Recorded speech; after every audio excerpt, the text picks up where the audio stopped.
The email arrived at 3:14 a.m. on a Tuesday, a sterile white notification in a sea of darkness. The subject line was just 2 words: property status. I didn't need to open it. I knew what it was. The final formal nail in the coffin of my grandfather's life. The county was giving me 90 days. 90 days before they condemned the greenhouse, the place he called his sanctuary and I called his tomb. 90 days before the last physical piece of him was bulldozed and hauled away for scrap. If you've ever felt that particular kind of numb despair, the kind that comes after a long, slow defeat, then you know what I was feeling. It's a quiet ache, a hollow space behind your ribs. If you know that feeling, let me know in the comments. It really does help to know you're not just shouting into the void. My name is Olive, and this is the story of how I inherited a ruin and turned it into an empire. It's a story about a single, forgotten flower and the difference between revenge and reclamation. It wasn't about revenge. I have to be clear about that from the start. When I finally drove out to the property a week later, my heart was a cold, dense stone in my chest. Revenge requires energy, a fire. I had none. I was just there to perform a final act of filial duty, to walk the grounds one last time before signing them over to a salvage company for pennies on the dollar. The air hung thick and heavy with the scent of decay, damp earth, rotting wood, the cloying sweetness of invasive weeds, strangling the life out of everything. The glass panes of the greenhouse were a mosaic of grime and cracks, skeletal metal frames surrendering to rust. It was a monument to failure. My grandfather, Arthur Thorne, was once a name whispered with reverence in the world of botany. A genius, a visionary. And then, overnight, he became a pariah. A fraud. His final, ambitious project, the cultivation of a new orchid hybrid with unprecedented genetic properties, was declared a catastrophic, career-ending failure. His partner, Gunnar Asplund, a man with half of Arthur's talent and twice his ambition, delivered the eulogy himself at a now infamous botanical conference. Gunnar spoke of my grandfather's hubris and tragic overreach, all while positioning himself as the stable, sensible scientist who had to clean up the mess. The world believed him. My grandfather retreated into this greenhouse and slowly, quietly, faded away. I pushed open the groaning door, the sound of scraping metal, a protest against the intrusion. Inside, it was chaos. A jungle in reverse. Weeds cracked through the flagstone floor, strangling the empty terracotta pots. Rusted tools lay where they'd been dropped years ago. The place was a physical manifestation of his despair. I was just about to turn and leave, to let the bulldozers have it, when I saw it. Tucked away in a forgotten corner, almost completely obscured by a curtain of thorny vines, was a single orchid. It was a pathetic sight. Its leaves were yellow and desiccated, its roots a dry, pale tangle, clinging to a piece of desiccated bark. It was barely alive, but it was the one. The so-called failure. The Ghost Orchid hybrid he'd poured his life into. A bitter irony, I thought.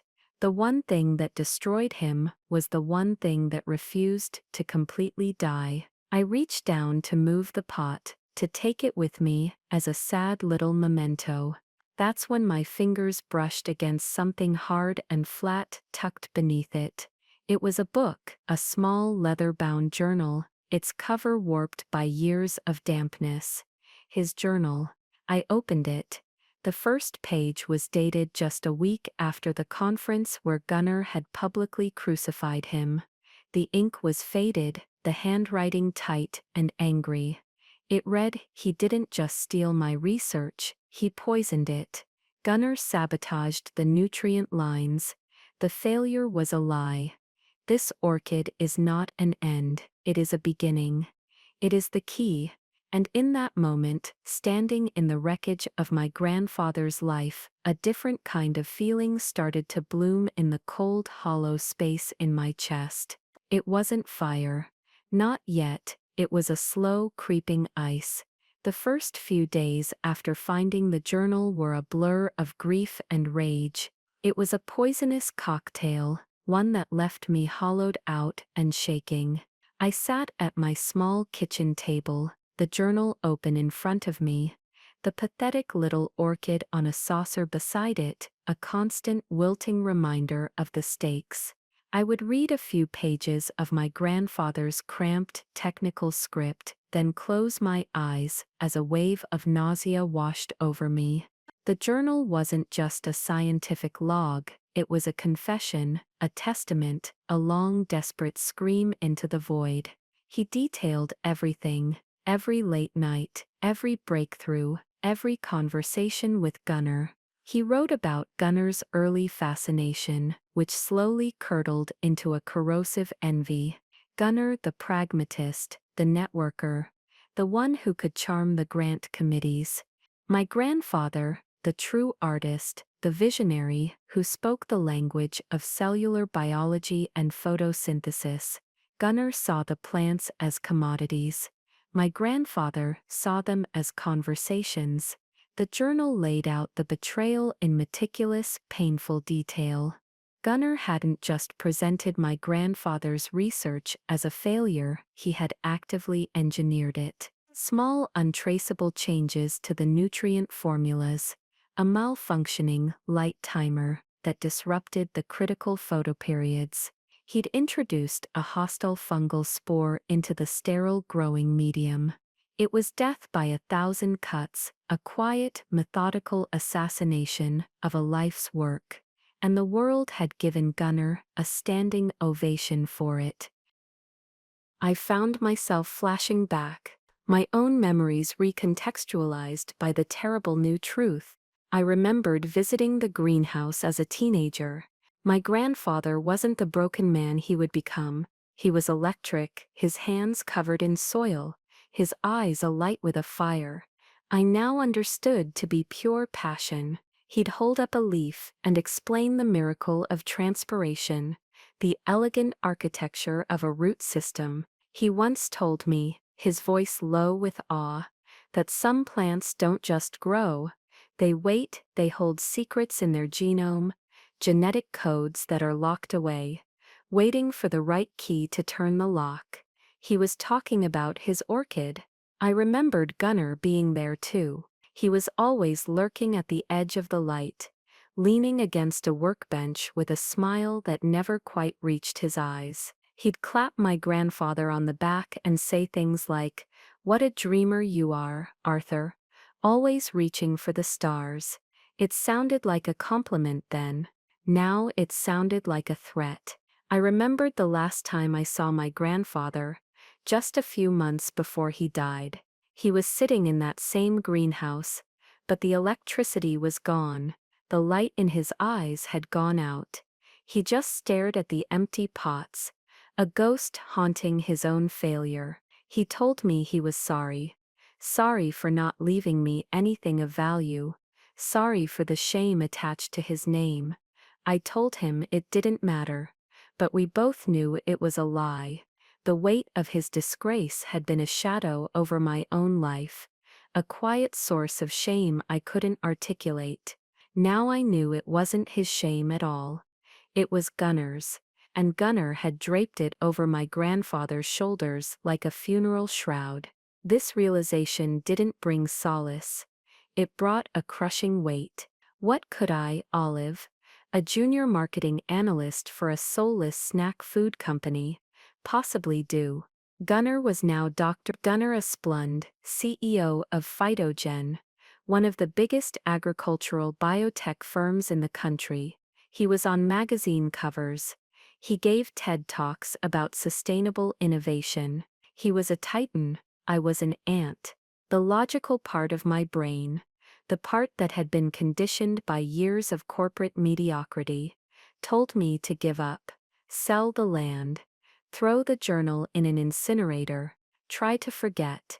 It's a terribly human impulse, isn't it?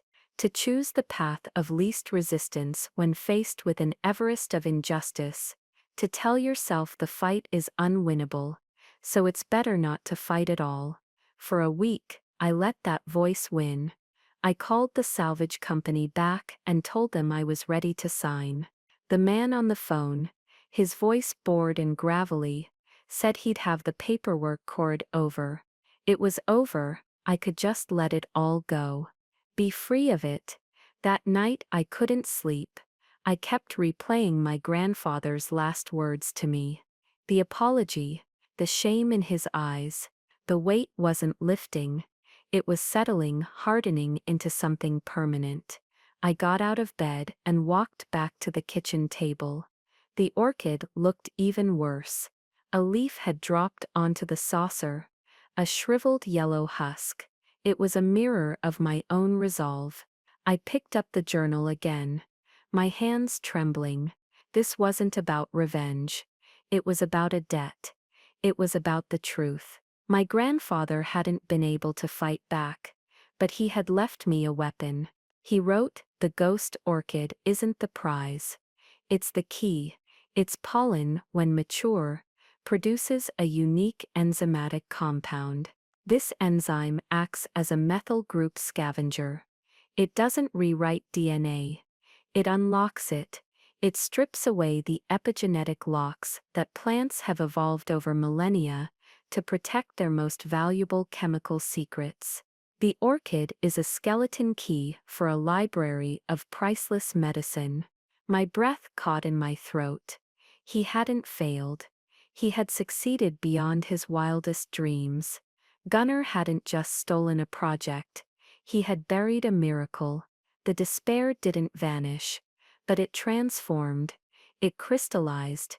It became cold, hard, and sharp. The next morning, when the courier arrived with the envelope from the salvage company, I took it from him, looked him in the eye, and said, "I've changed my mind. The property is not for sale."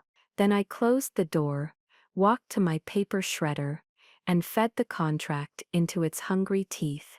The sound was deeply, profoundly satisfying.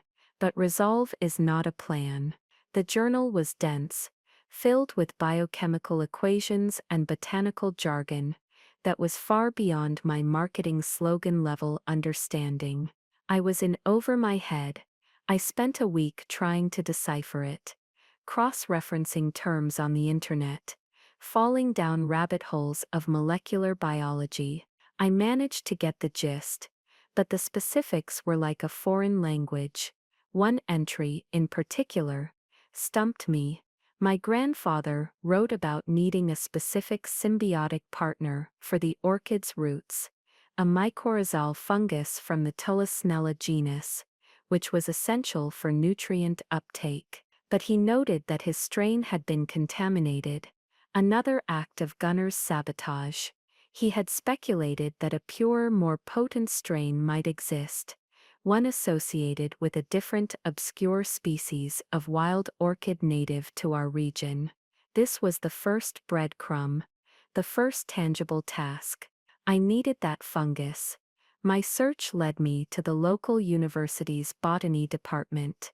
I found a list of postgraduate researchers online, and one name stood out, Leo. His thesis was on mycorrhizal relationships in native orchid species. He was the only person in a 100-mile radius who would have a clue what I was talking about. I wrote him an email, keeping it vague. I said I was a private researcher working on a project for my late grandfather's estate, and had some questions about Tulisnella cultivation. I didn't expect a reply. To my surprise, he responded within an hour. He wrote, "Your name is Olive Thorne. Are you by any chance related to Arthur Thorne?" My heart hammered against my ribs. I wrote back, "Yes, he was my grandfather." Leo's reply came instantly. He wrote, "Your grandfather's early work on floral genetics is the reason I became a botanist. It would be an honor to help in any way I can." A small crack of light appeared in the darkness. For the first time, I felt like I wasn't entirely alone in this fight. The catalyst for action isn't always a lightning strike. Sometimes, it's a quiet email. It's the discovery that you are not the only one who remembers the truth. It's the realization that a legacy isn't just a story you tell yourself. It's a flame you can pass to someone else. Leo was younger than I expected, probably in his mid-20s, with an unruly mop of brown hair and an infectious, boundless enthusiasm that felt like a foreign language to me. He met me at a coffee shop near the university, a battered copy of one of my grandfather's early textbooks tucked under his arm. Its pages were dog-eared and filled with notes. He spoke about Arthur's work with a reverence that both warmed and wounded me. He saw the genius, not the failure. I decided to trust him. It was a gamble, a leap of faith based on nothing more than a shared respect for a forgotten man. I showed him the journal. As he read, his initial excitement slowly morphed into a quiet, simmering anger. He traced the chemical formulas with his finger, his brow furrowed in concentration. He'd occasionally mutter things like, "Of course, the bastard," or "That's just diabolical." When he finally looked up, his eyes were hard. He said, "This is the crime of the century, Olive. He didn't just sideline your grandfather. He set the entire field of pharmacognosy back by 20 years. Gunnar is sitting on a throne built from a lie." Leo's validation was like a deep, clean breath after years of breathing stale air. He knew exactly which fungus my grandfather was talking about. He had a pure culture of it in his lab at the university. He called it liquid gold. He explained that this particular strain was incredibly difficult to isolate and culture.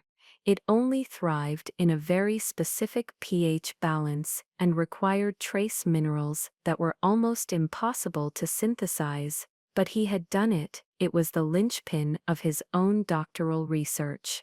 This wasn't just a lucky break, it was a quiet echo of purpose. A parallel obsession separated by a generation. My grandfather had been searching for the key, and Leo, without even knowing it, had spent the last 3 years building the lock to fit it. This was the beginning of the secret plan. It felt less like a strategy and more like assembling a puzzle in the dark. Our war room was the dilapidated greenhouse. We cleaned out a small section, scrubbing down a rusty workbench, running a single extension cord from my car's inverter to power a few grow lights and a laptop. It was a pathetic setup compared to the gleaming labs at Phytogen, but it was ours. Leo brought the fungal culture in a temperature-controlled case, treating it with the reverence of a holy relic. The plan was twofold. First, we had to revive the orchid. My grandfather's journal provided the blueprint, the exact sequence of nutrients, light, and temperature changes it needed. But it was all predicated on having the pure, uncontaminated fungus. With Leo's culture, we had the missing piece. It was a slow, painstaking process.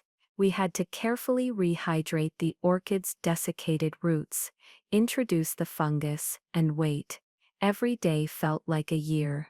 Every slight change in the leaves, a little less yellow, a little more green, was a monumental victory. It was in these quiet, tense days that a new subplot began to unfold. One I hadn't anticipated. It was the subplot of my own competence. I had spent my adult life believing I was average, a marketing drone good at writing catchy but meaningless copy for potato chips. But in that greenhouse, surrounded by my grandfather's legacy, something else began to awaken. I found I had an intuitive understanding of the process.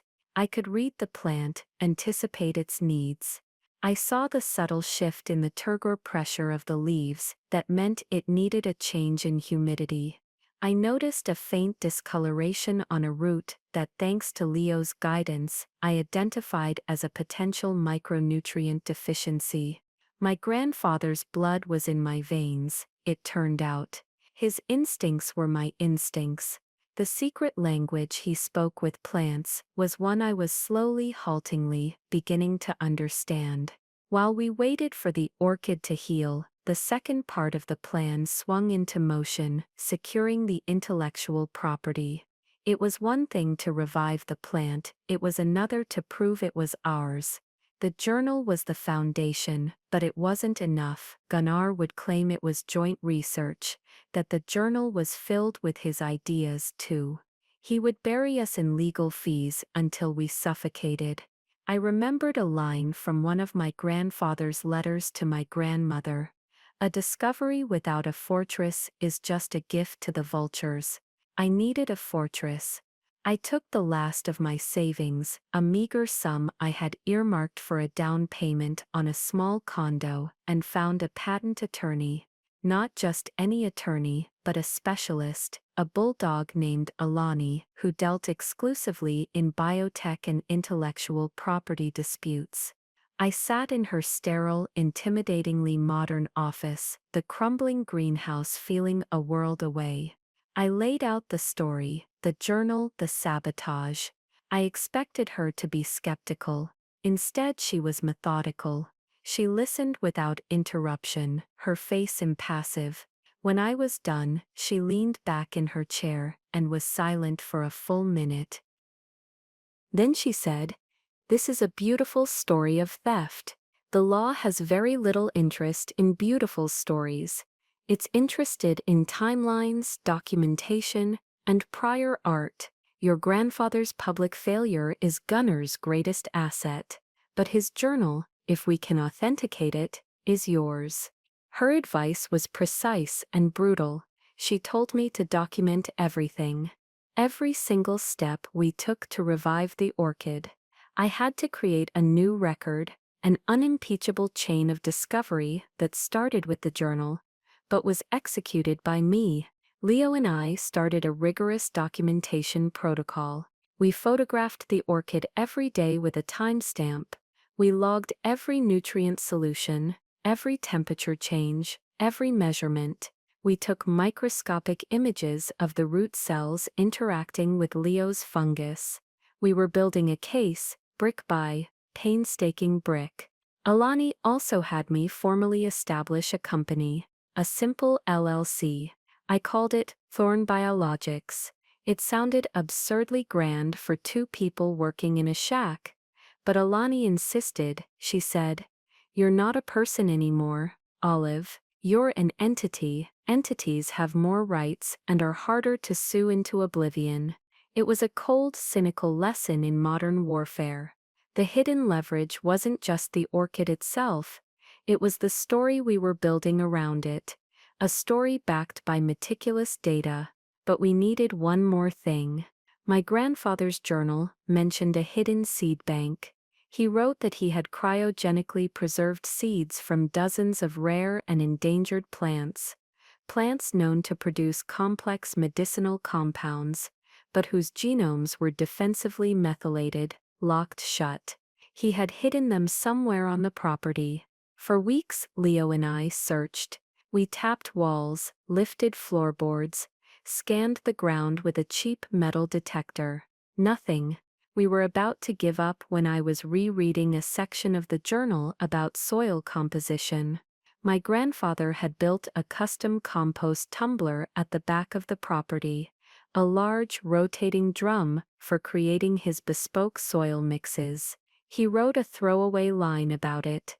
The heart of the system must always be protected from the frost. It was a clue. We went to the tumbler. It was rusted and seized.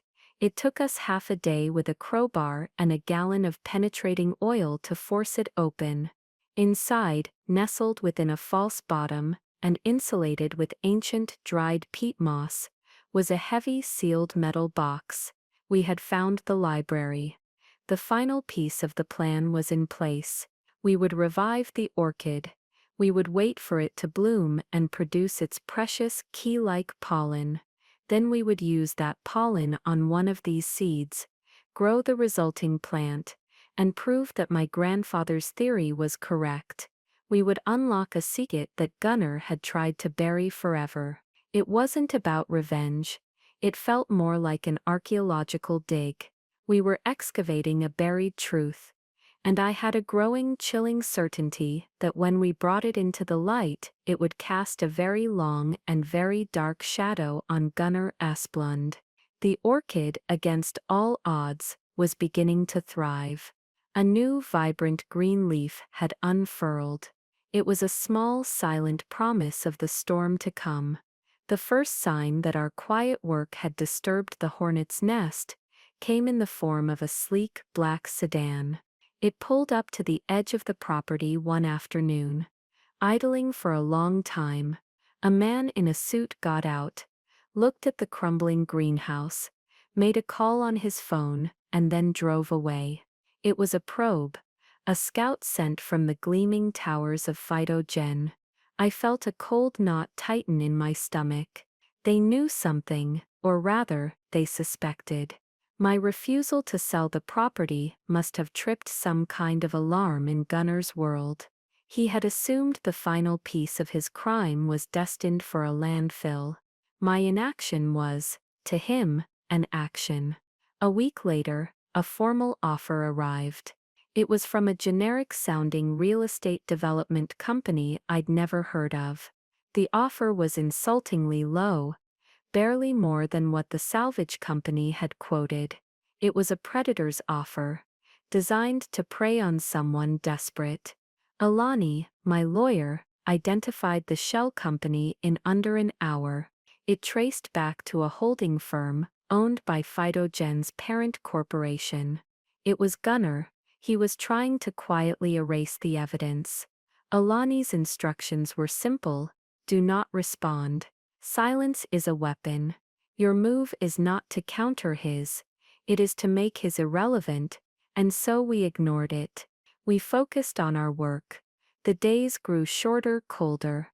Inside the greenhouse, under the warm glow of the grow lamps, our secret world flourished.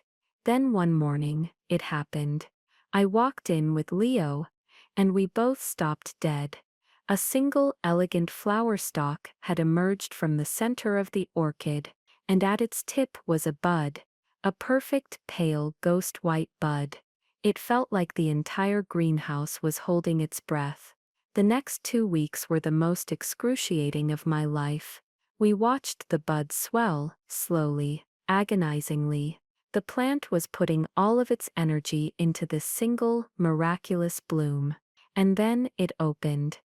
The flower was breathtaking. It was unlike any orchid I had ever seen. Its petals were a luminous, almost translucent white, shaped like the wings of a moth. It didn't seem real.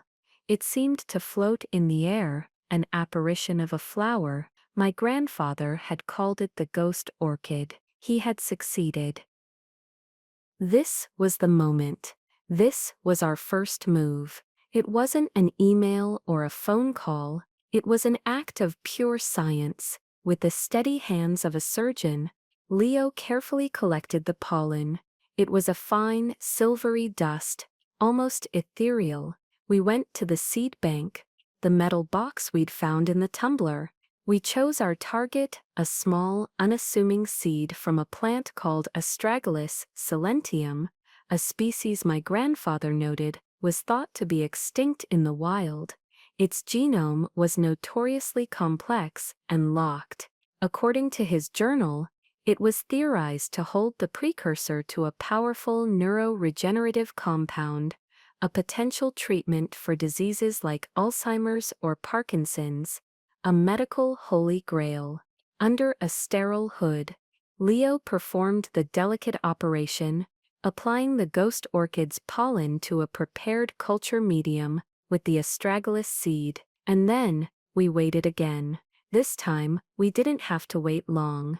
Within 72 hours, the seed had germinated. In a week, we had a seedling. In a month, We had a small, thriving plant that, according to all existing botanical records, should not exist. The next step was the analysis. Leo had a friend at the university, a biochemist with access to a gas chromatograph mass spectrometer. We took a small leaf sample, coded it with a random sample number, and gave it to him, claiming it was for Leo's doctoral research. The results came back 3 days later. Leo's friend called him, his voice buzzing with excitement. He said, "Whatever this is, Leo, it's a new discovery. We've isolated a novel alkaloid.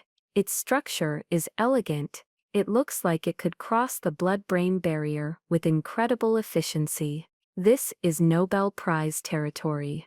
We had it, the proof, the unlocked secret, the vindication."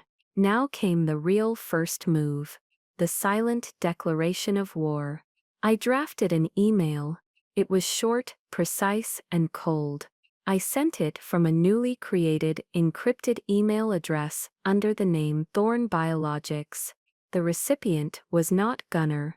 It was Dr. Eris Thorn, the head of research and development at Biovanta, Phytogen's largest and most respected rival. Eris was a legend in the field, a woman known for her fierce intellect and unwavering ethical standards.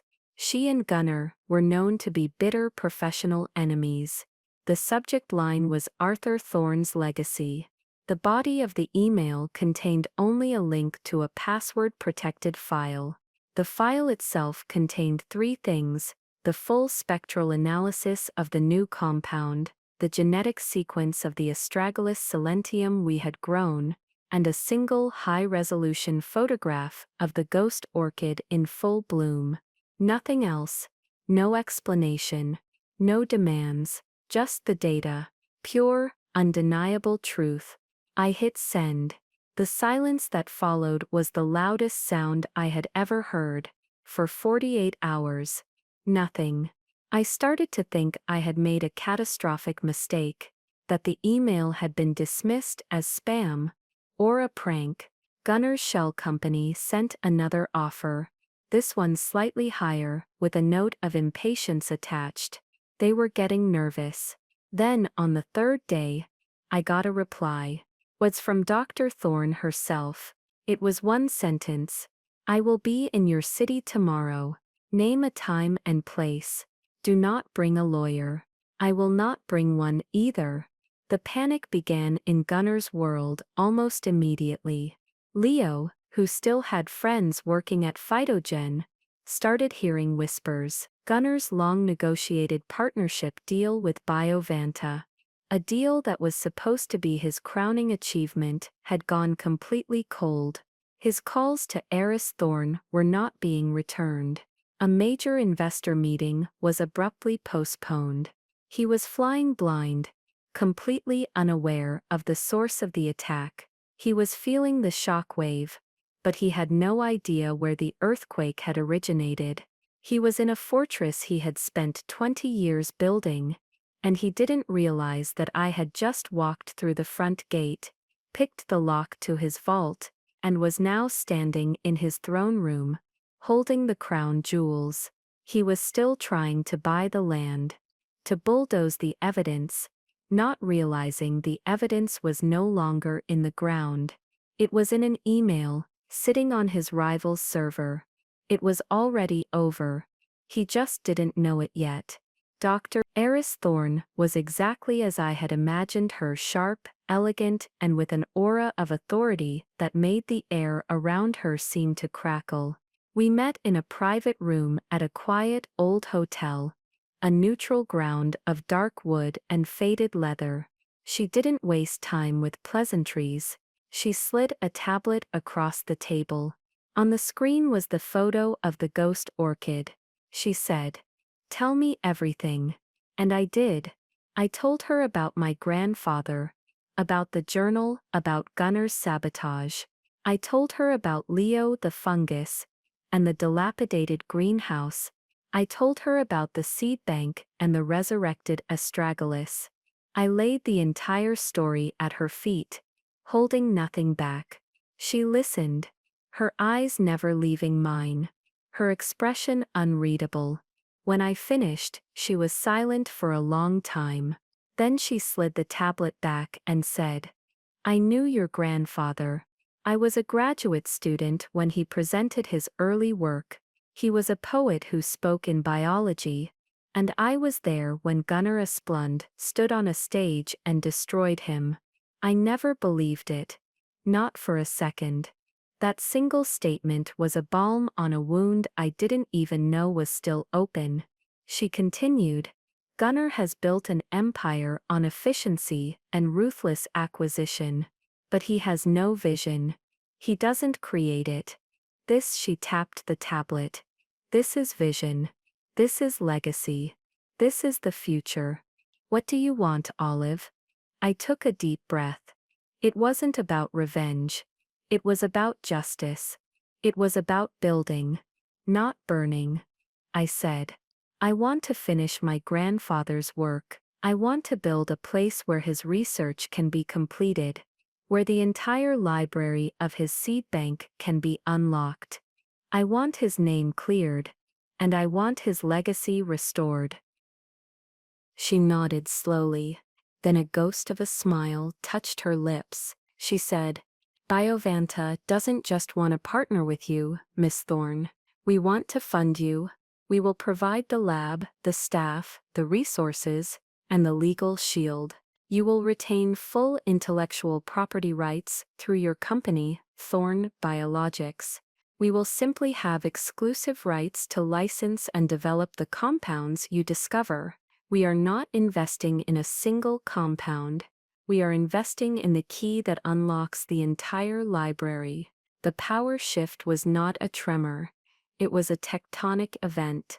2 weeks later, a press release hit the wires. Biovanta announces exclusive, multi-year strategic partnership with Thorne Biologics to develop novel pharmacological compounds from a revolutionary genetic unlocking platform.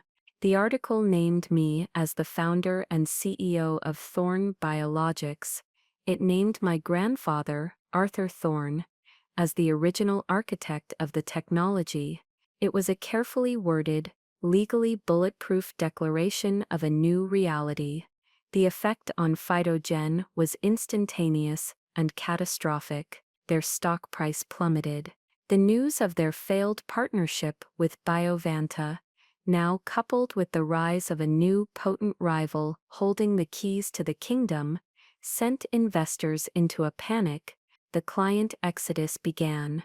Metaphorically speaking, it wasn't about clients in the traditional sense, but about the currency of the scientific community, talent and prestige.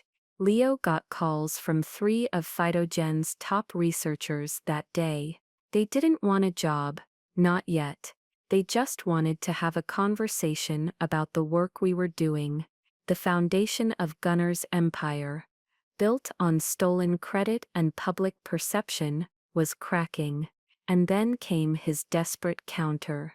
It was exactly what Alani had predicted. He went on the offensive. He issued his own press release, accusing me of corporate espionage and theft of intellectual property. He claimed I had stolen joint research developed by him and my grandfather. He announced that Phytogen was filing a massive lawsuit against me, Thorne Biologics, and Biovanta for damages. He tried to frame me as a grieving, delusional amateur, being manipulated by his corporate rivals. It was loud, messy, and designed to intimidate. It was the thrashing of a drowning man. He thought he was dropping a bomb. He didn't realize I had already disarmed it. The lawsuit was his last move, and I had been preparing for it from day one. Alani's response was swift and surgical. She filed a motion to dismiss, and attached to it was an appendix of evidence that was nothing short of a kill shot. It included a forensically authenticated copy of my grandfather's journal, with dated entries predating any of Gunnar's contributions. Our own complete lab notes, time-stamped and witnessed, detailing the revival of the orchid and the cultivation of the astragalus. A sworn affidavit from Leo, a respected third-party academic, testifying to the process and the scientific validity of Arthur's claims. And the final crushing piece of evidence, a sworn affidavit from Dr. Aris Thorne, stating that Gunnar had pitched her a genetic activation project 6 months prior, a project for which he had no data, no working model, and no plausible methodology. He had been trying to get Biovanta to fund his attempt to reverse engineer the very thing he had stolen and buried 2 decades ago. The lawsuit was dead before it even reached a courtroom. It was a public humiliation of staggering proportions. He hadn't just been outmaneuvered.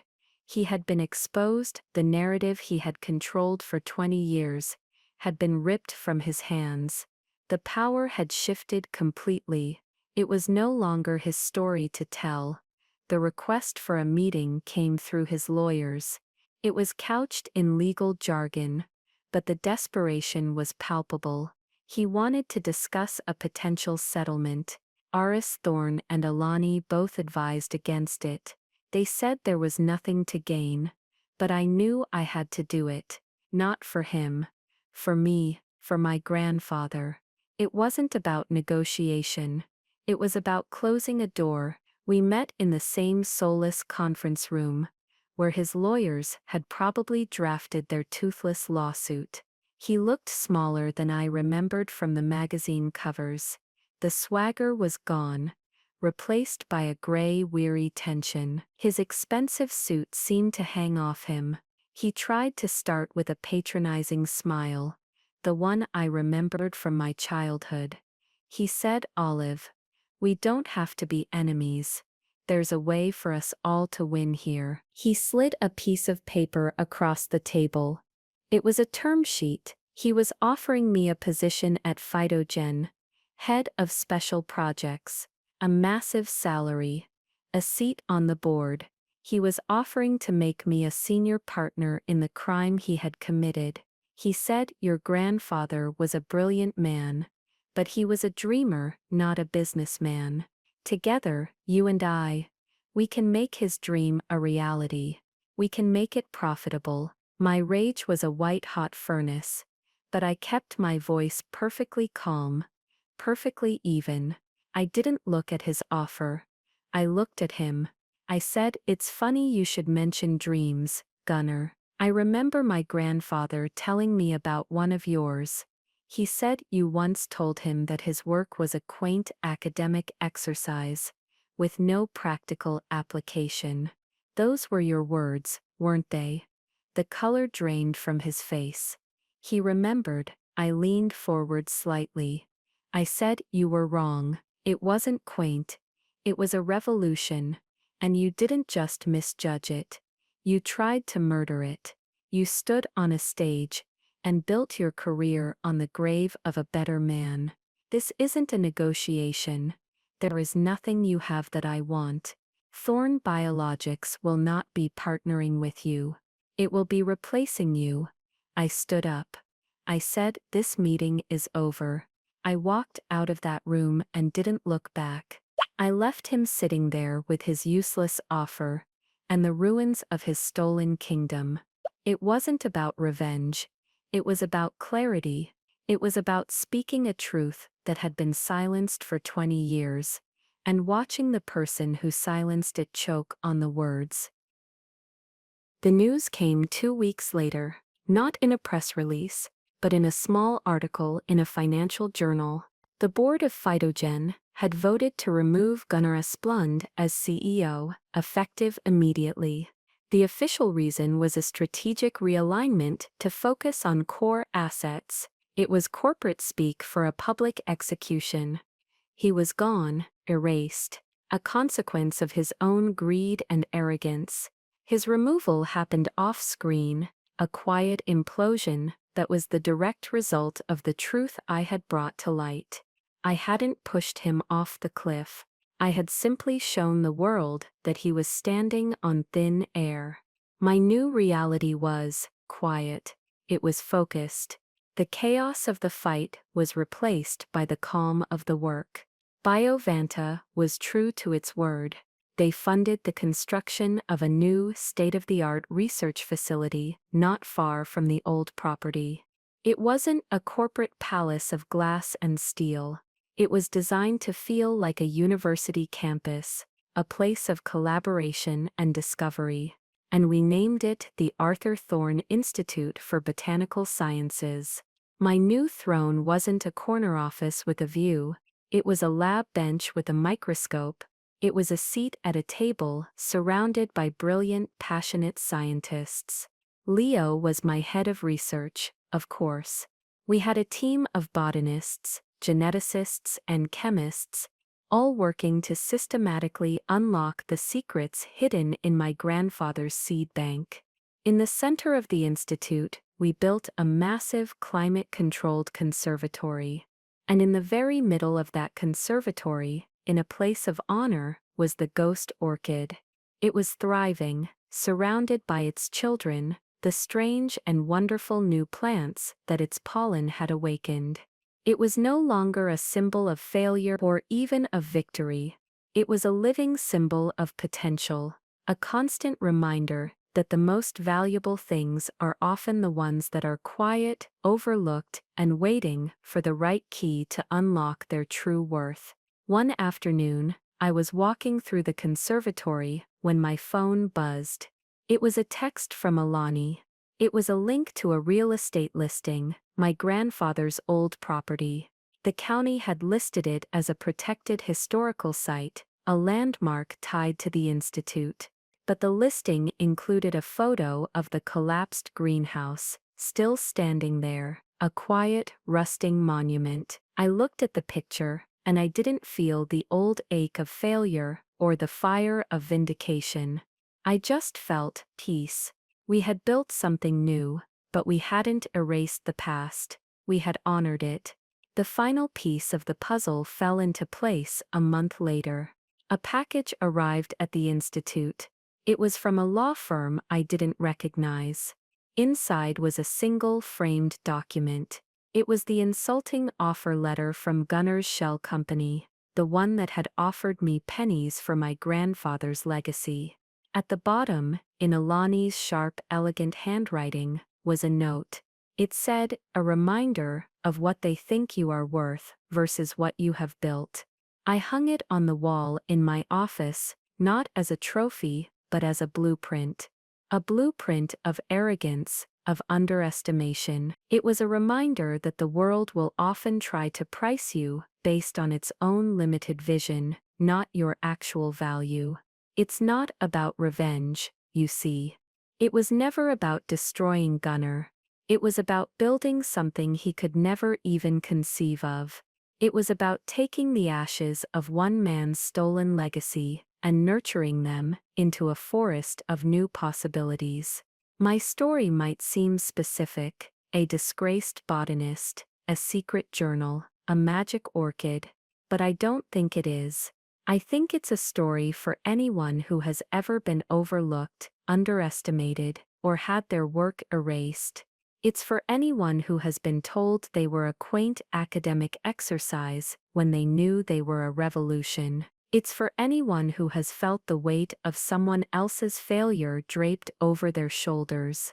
Your value is not determined by the people who can't see it. Your worth is not defined by the box they try to put you in. Sometimes, the most powerful thing you can do is not to fight on their terms, but to quietly, meticulously build a new world where their rules no longer apply. You build your own greenhouse, you nurture your own impossible flower, and you wait for it to bloom. Thank you for listening to my story. If it resonated with you, if you've ever felt that spark of injustice and the slow burn of resolve, please do me a favor and like this video. Leave a comment below and share your own experiences. It's important we know we are not alone. Share this story with anyone you think might need to hear it. And of course, hit that subscribe button and the notification bell so you don't miss what's coming next. Because the library is vast, and we've only just turned the first key.